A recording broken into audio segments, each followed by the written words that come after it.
My name is Rosalind Hayes. I was 72 when life decided to teach me a lesson I never asked for. I live in Boulder, Colorado, a quiet town framed by mountains that look like paintings at sunrise. I used to work as a community art curator, a job that filled my heart every day. For 40 years, I arranged art exhibitions for young artists, hosted charity events, helped local creative minds shine, and believed deeply in the idea that beauty saves people, sometimes more than words can.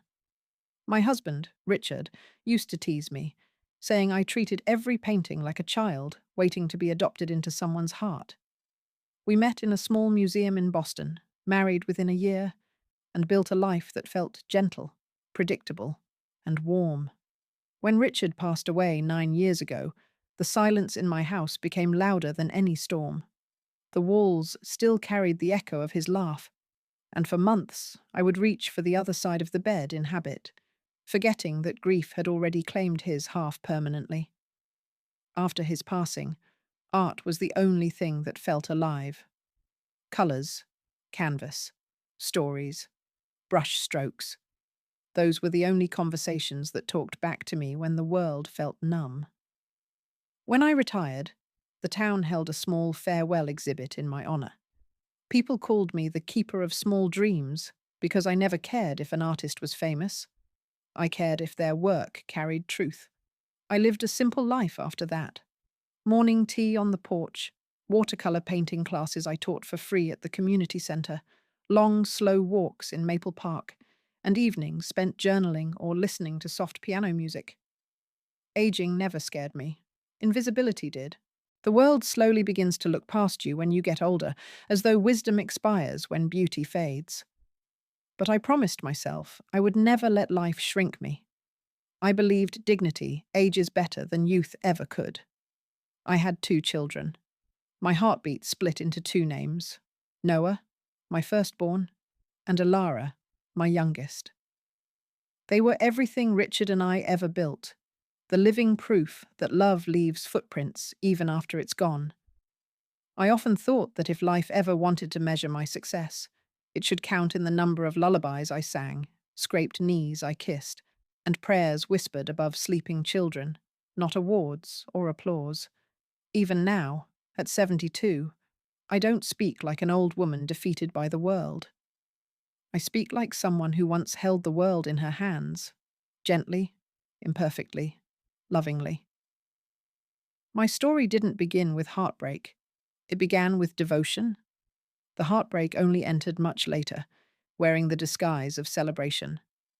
My children were my sun and moon. Noah Hayes, my eldest, at 38, was calculated, intelligent, ambitious, and strategic about life. He walked like someone born with direction, rarely uncertain, always planning something bigger than what his hands currently held.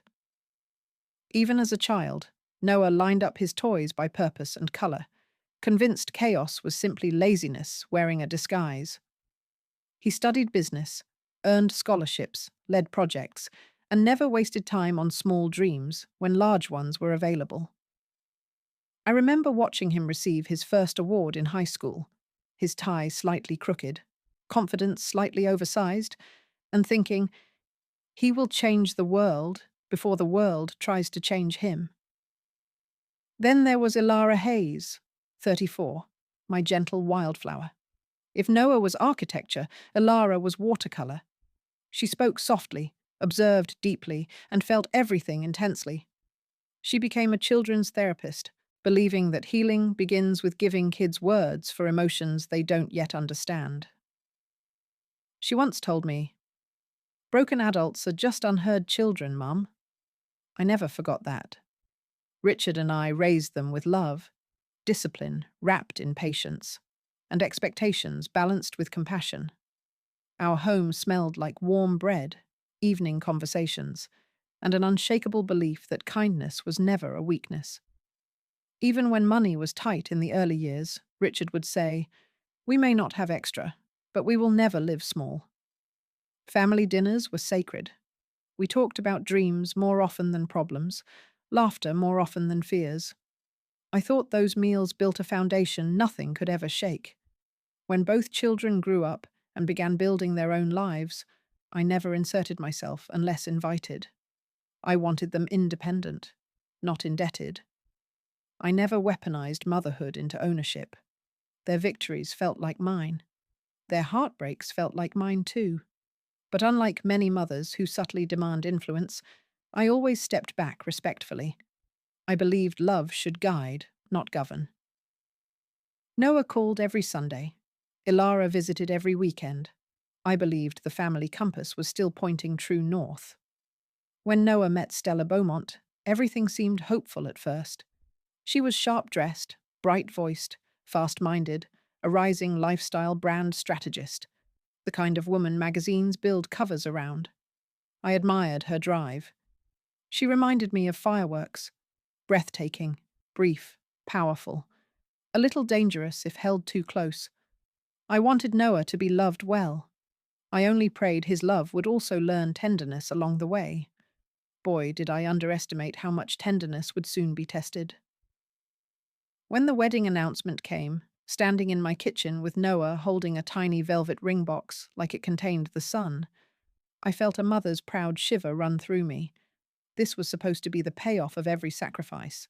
Watching your child step into a future shaped by love. Without hesitation, without negotiation, without being asked, I offered to cover the central wedding expenses. I didn't do it out of obligation. I did it because I knew what it felt like to start life with limited hands and unlimited hope.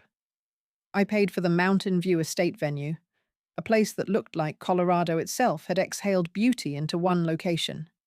I booked the artisan caterers because food becomes memory at weddings. I secured a live band that played soft vintage melodies. Stella loved classical remixes. I even arranged fresh floral decor inspired by wild mountain gardens. Every payment came from savings Richard and I built carefully, the money we once imagined using for a slow retirement near the sea. But weddings, like dreams, don't wait for perfect timing. I told myself, let this be the last grand thing I give with both hands. Stella accepted every gesture like someone approving a checklist, not someone receiving love's currency. She never said thank you, but she also never said stop, so I kept going. Late nights found me reviewing seating charts, linen shades, lighting samples, cake designs. The wedding binder became heavier than family albums. I convinced myself that perhaps her ambition simply spoke a different language than warmth. Not everyone expresses gratitude with softness, I reminded myself. Some express it with success. When the first invitation proofs arrived, I ran my fingers over the embossed letters like Braille for happiness. Noah glanced at me, smiling in that quiet way reserved for people he trusted. For the first time in months, I felt part of a future, not a past. I imagined the aisle walk, the vows, the music swelling like emotion finding its voice. I pictured Richard's absence aching a little less in a room full of celebration. I imagined family uniting, not knowing fate was already sharpening its blade quietly in the background. The first hint of trouble was subtle, like a note played slightly off-key in a melody you love. Stella never raised her voice, never openly confronted, never started fires. She simply dimmed other people's light without them noticing. The first time I sensed it, we were choosing floral aesthetics at a boutique studio. I picked a soft blend of wild daisies and lavender, something gentle, timeless, sincere. Stella tilted her head slightly and said, "That feels very retirement community." The florist froze. Noah pretended not to hear. I laughed it off, convincing myself it was humor. The next time, I suggested a sentimental tribute for Richard, a small framed photograph near the guest table. Stella smiled tightly and said, "Weddings should look forward, not backward." The words pierced, but I swallowed them politely. Then came the cake tasting. I mentioned that lemon cake had been Richard's favorite, thinking maybe love could echo again in sweetness. Stella replied, "We're doing trends, not traditions." Every sentence wasn't a punch, it was a needle. Tiny, precise, calculated. No visible wound, just accumulating sting. At dinners, she spoke over me, not loudly, but consistently. She rearranged conversations like furniture, subtly pushing me to corners. Compliments never contained warmth, they contained hierarchy. You look good. For your age? That's impressive, considering technology isn't your era. You raised Noah well. He turned out very adaptable. The subtext was louder than the sentences. I began noticing how Noah mirrored her non-reactions. A son who used to watch my face during conversation now checked Stella's first. Approval had shifted addresses. Ilara noticed too. One evening, after Stella left early improving brand strategy calls, Ilara sat beside me on the porch, offered me tea, and said gently, "Mum, you don't have to shrink to fit someone else's spotlight." I told her I wasn't shrinking. But later that night, catching my reflection in the window, I realized I was folding myself smaller each time her voice filled the room. The moment that changed everything didn't burst in dramatically. It arrived quietly, as betrayals often do, wearing casual clothing and a calm tone. I was at Noah's house dropping off a package of handwritten seating notes when I heard voices drifting from the patio. The glass door was slightly open. Stella's voice came first, polished and decisive. "Your mum cannot be near the stage. I don't want her in the ceremony frame." The wedding aesthetic will get pulled into some emotional vintage scene, Noah exhaled before responding. Not angry, not defensive, just accommodating. "She means well." Stella clicked her tongue. "Good intentions don't photograph well. Love her later. Manage her now." A pause. Then Noah said the sentence that slipped under my ribs like winter air. "I'll handle it. Just don't stress. No protest. No protection. No boundary. Just negotiation around my existence like I was weather they were managing." My pulse slowed, oddly enough. Shock didn't roar. It hushed. It made everything clearer by making everything quiet. The handmade seating notes slipped from my fingers like paper birds losing wings mid-flight. I didn't cry. Crying is loud.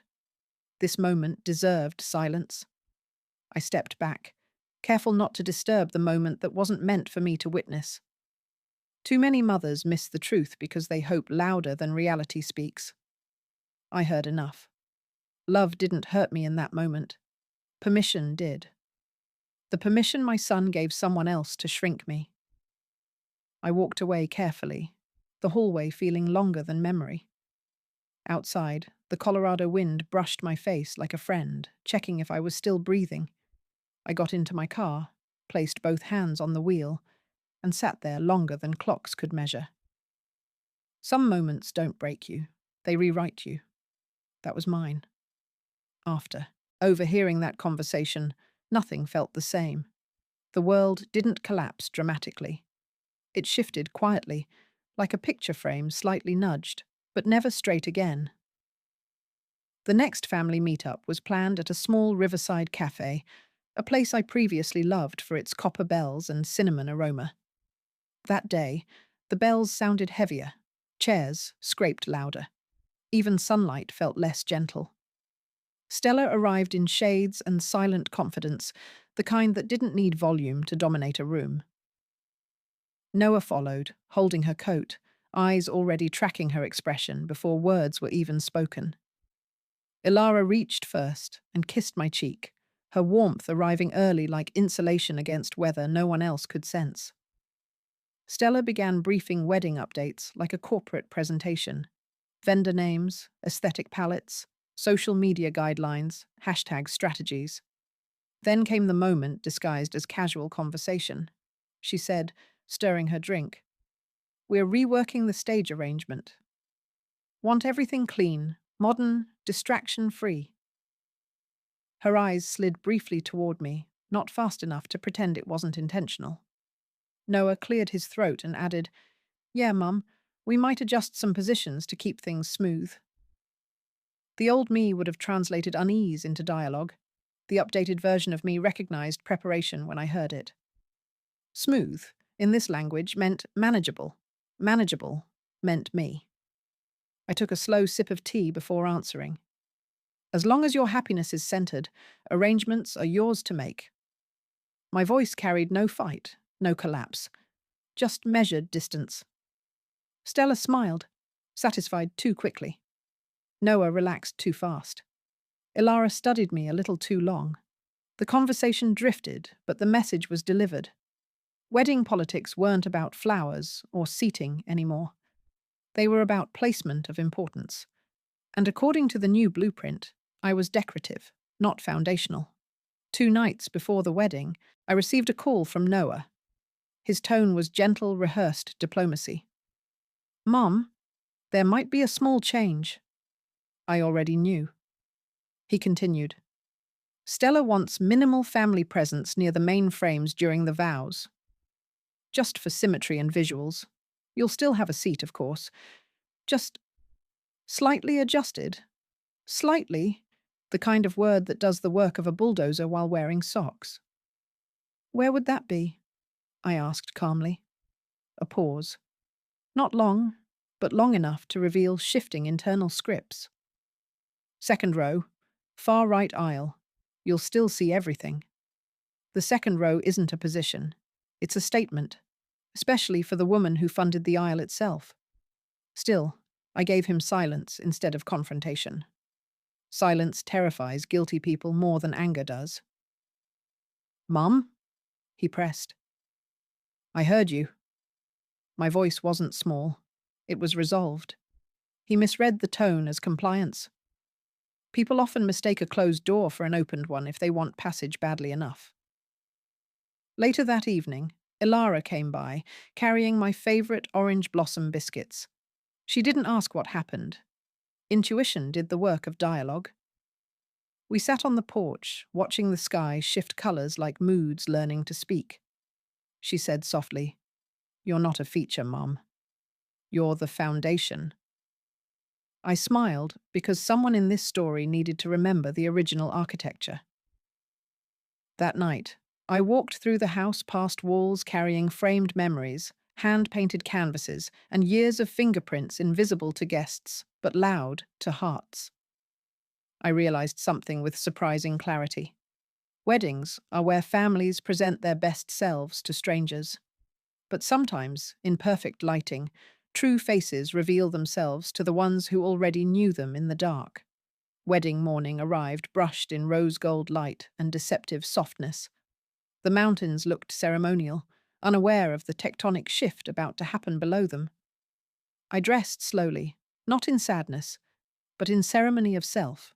A deep plum silk, wrap, pearl drop earrings Richard once gifted me, and a small brooch shaped like a paintbrush. My armor disguised as elegance. I carried a small handmade wedding gift, wrapped without resentment, tied with twine instead of ribbon. The road to the estate curved like an unfinished question. When I reached the venue gate, there was a scent of fresh pine, pastry, and expensive promises. Guests entered with champagne laughter and ironed confidence. I stepped forward and offered my name at the check-in podium. The coordinator smiled reflexively, checked the list, then paused. Her eyes flickered, a glitch in a well-scripted day. "I'm so sorry, Ma'am. I don't see you on the entry record." I expected it. But preparation doesn't soften impact. It only straightens posture. "Could you check again under family?" She did. Then again. Then a third time, slower. Silence filled the space where belonging should have been. Finally, she whispered, "Your slot was reallocated to the bridal media team." Reallocated. Like I was a budget line, not bloodline. Just then, Noah appeared, already wearing groom brightness, but with eyes shadowed in inconvenience. "Mom?" he said in a tone that contained more management than welcome. Guests walked around us, a softly oblivious audience to a private undoing. Without waiting for questions I already knew, I said quietly, "So this is what you meant by adjusted." His jaw tightened, not with anger, with calculation. Can we talk to the side? We stepped aside near a row of white pressed orchids, striving for performance. Noah rubbed the back of his neck, the universal motion of someone preparing a negotiation they don't want to acknowledge as negotiation. It's a small hiccup. We can bring a chair from the back if I sit quietly at the edges, I finished for him. The wind carried the rest of the sentence we both heard internally, as long as I don't look important. He exhaled sharply through his nose, a sound frustrated people make when tears aren't allowed in budget planning. Mum, please. Just for today. No scenes. No scenes. Mothers rarely make scenes. We carry them. I'm not here to perform disruption, I answered.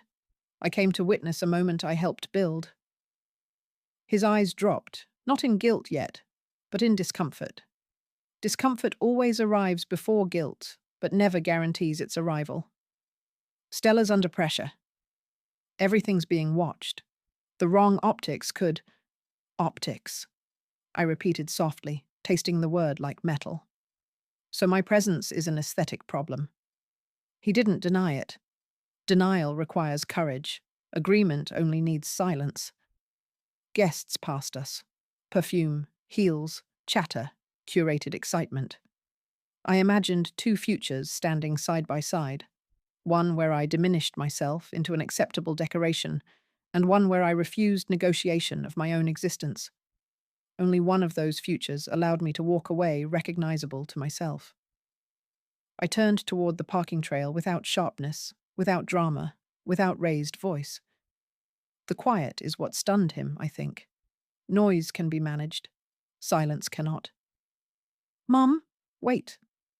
I paused, but didn't turn fully. He saw my profile, not my surrender. You're actually leaving? There it was. The shock wasn't about my pain. It was about my compliance expiring earlier than expected.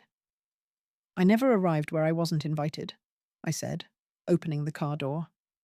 The bouquet in my hand, white lilies and mountain sprigs, shed a few petals onto the gravel, tiny casualties of uncelebrated moments. I didn't crush them. I didn't rescue them. I let them fall naturally. Some endings deserve gravity. The drive home was quieter than thought, but louder than heartbreak. My hands didn't tremble. My breath didn't seize. Instead, something unfamiliar and firm settled into my ribcage, like grief aging into decision. The world kept spinning politely outside my window. Cyclists, sunlight, mountain serenity, oblivious to human fracture. I imagined the wedding proceeding like a play, missing its narrator. Beautiful, perhaps, but hollow in its unspoken spaces. The moment a mother becomes optional in the narrative that once began in her heartbeat, that is the exact moment a new narrative demands to be written. And for the first time, I realized I was no longer an extra in someone else's story. The revision was mine to make now. Rosalind did not cry. Not in the parking lot.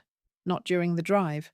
Not even when she reached her empty living room that smelled faintly of cedar and old paintbrushes. She sat slowly on the edge of her couch, like someone lowering themselves into cold water, bracing for the shock. The bouquet was still in her hand, petals crushed from the tightness of her grip. She placed it gently beside her, smoothed the ribbon once, and reached for her phone. The wedding folder she had kept for 6 months, filled with contracts, invoices, contacts, deadlines, and confirmations, was still neatly bookmarked. She scrolled with precision, not anger. Clarity. First call. The Mountain Ridge Event Estate. She was recognized immediately. Mrs. Hayes, what a pleasure. Everything is going beautifully today.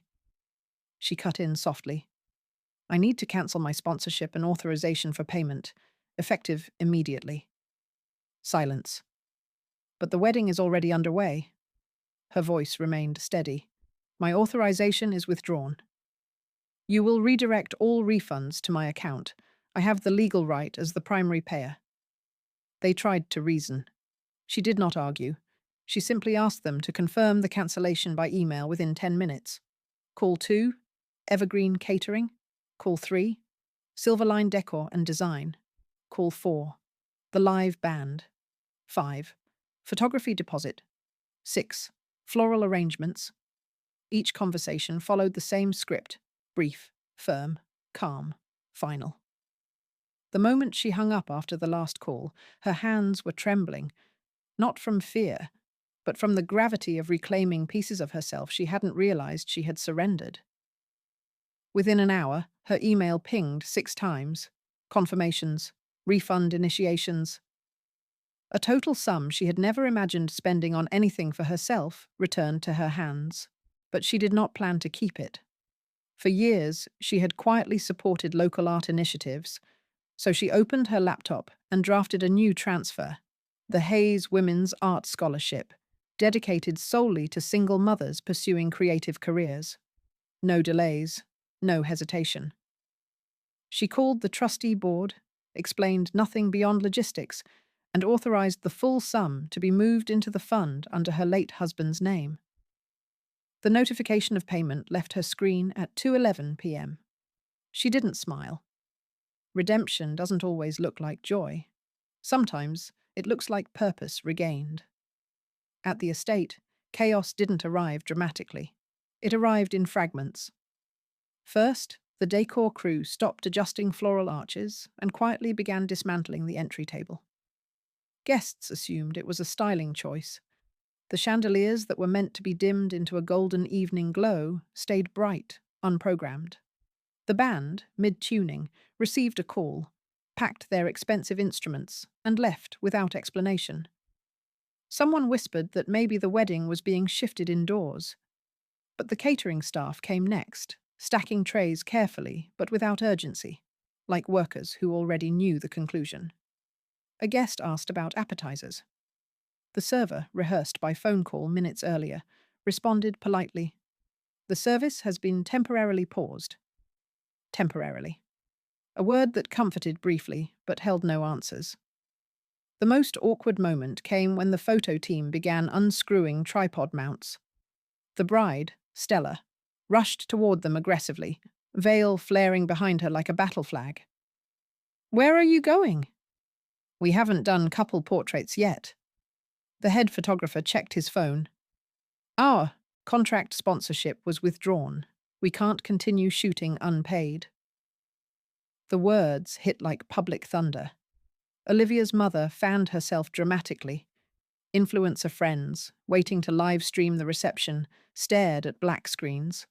Someone muttered, "Did the groom forget to pay?" Another added louder, "I think the mother paid for all this." Heads slowly turned toward Noah. He stood frozen, white corsage pinned neatly to a suit that suddenly felt borrowed. Even the mountain breeze seemed louder than the room. Stella stormed through chairs, calling vendors, demanding explanations, only to hear the same phrase repeated: authorization was withdrawn by the primary payer. The guests who once posed proudly for selfies now leaned in tighter to listen, hungry for narrative. Because weddings are ceremonies. But scandals? Those are performances. Ilara did not witness the cancellations, the refunds, or the unraveling. She only witnessed her mother, seated alone on the porch steps when she arrived unannounced, breathless from the drive. Rosalind was holding her untouched wedding corsage like something fragile and expired. Ilara knelt without asking and removed her heels, placing them beside her mother's bare flats. No questions, no reprimands, just presence. When Rosalind finally spoke, it came out simple. "He asked me to leave." Ilara's inhale was sharp enough to split silence. "He asked you to what?" Rosalind repeated it, softer the second time, as if the words might bruise less with gentleness. Ilara's jaw tightened. "Respect isn't a wedding accessory," she said slowly. "It's a right." Rosalind looked up, surprised by the ferocity in the sentence. Ilara continued, voice steady but resolute. "They wanted the benefits of you without the humanity of you. They wanted your wallet, not your heart." Rosalind did not defend Noah. She did not excuse him. That silence was a funeral of its own. Ilara took out her phone, and for the first time that day, Rosalind flinched, thinking it was another confrontation. But Ilara simply opened her banking app. "Tell me where you sent it." Rosalind blinked. "Sent what?" "The refund." Rosalind hesitated, then whispered the scholarship's name. Without theatrics, without sighs, without announcement, Ilara transferred a personal contribution of her own, matching a small percentage. She didn't brag. She just said, "Legacy looks better than revenge anyway." For the first time that day, Rosalind exhaled something that resembled peace. Not closure, not healing, just breathing space. Sometimes survival begins there. Noah arrived unannounced, speeding, gravel skidding beneath his tires. He didn't knock. The door was open. His face carried the red storm of accusation ready to break. But one look inside stopped it. Rosalind sat, not devastated, but still. Stillness unnerved him more than tears would have. "Did you do this?" he demanded, too loudly. Rosalind met his eyes, no flinching. "Yes." He blinked. His rehearsed rage stumbled. "You destroyed my wedding?" "No," she said gently. "I withdrew my participation from a moment I was disinvited from." He wanted a villain. She refused to play one. His voice cracked unintentionally. "Do you know what you caused?"